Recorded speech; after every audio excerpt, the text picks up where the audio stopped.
Valley Baptist Church is celebrating its 34th anniversary. That's 34 years of sharing the gospel, loving Jesus, and seeing thousands of changed lives. Earlier this fall, our church started an emphasis that we called Who's Your One?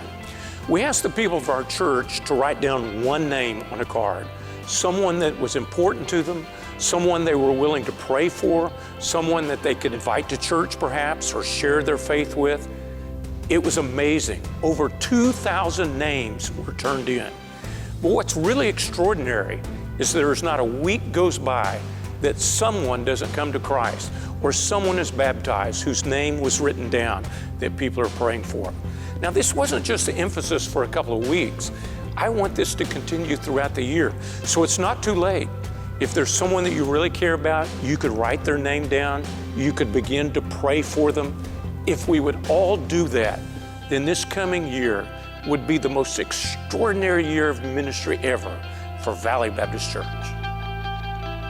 You may not realize this, but over the last 34 years, Valley has baptized well over 8,000 people. Now, baptism is the very first step for a new believer. It symbolizes the death, the burial, and the resurrection of the Lord. It's like joining the military. You take an oath, and then you're issued a uniform. The uniform identifies you being in the military. Baptism is like getting the uniform. It identifies us as a follower of Christ. So if you've never been baptized, Christmas time is a great time to do that. One of the most important aspects of our church is Sunday school for children and life groups for adults. You may not realize this, but we have 85 adult life groups. A life group is a small group Bible study, and it's really where people do life together. This last year, we had more people attending our Sunday school and life groups than ever before. Now, attendance is not the greatest measure of a church. Instead of growth, church health is what's important. But having so many people studying the Bible together and engaging in community one with another, that is a sign of a healthy church. We wanted to grow a little more spiritually, and being in a life group puts you down into a smaller category where you can be like one-on-one with people.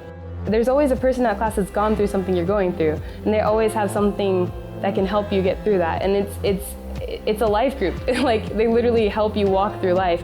It'd be hard for me to be held accountable by 7,000 people who I don't really know than by, a small group of 25 to 50 people who really care about me. That's your family. They're not blood, but that's who you call and count on if you're sick or in the hospital, and people are praying for you. The connectedness at a life group helped me feel not so alone, and I could share with them exciting things that had been happening in my life. It's a small group of believers doing life together.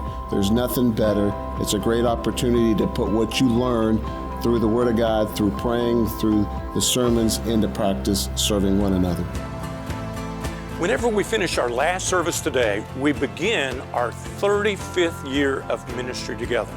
I really want this to be the greatest year ever for Valley Baptist Church. I want us on our 35th anniversary to baptize more people than we have in any single day in our history. For our 20th anniversary, we knocked on 20,000 homes, taking them information about our church. I want us next fall to go even beyond that. It's our goal that this year we'll start more life groups than any year in the history of our church. So we're looking forward to a great year of ministry together.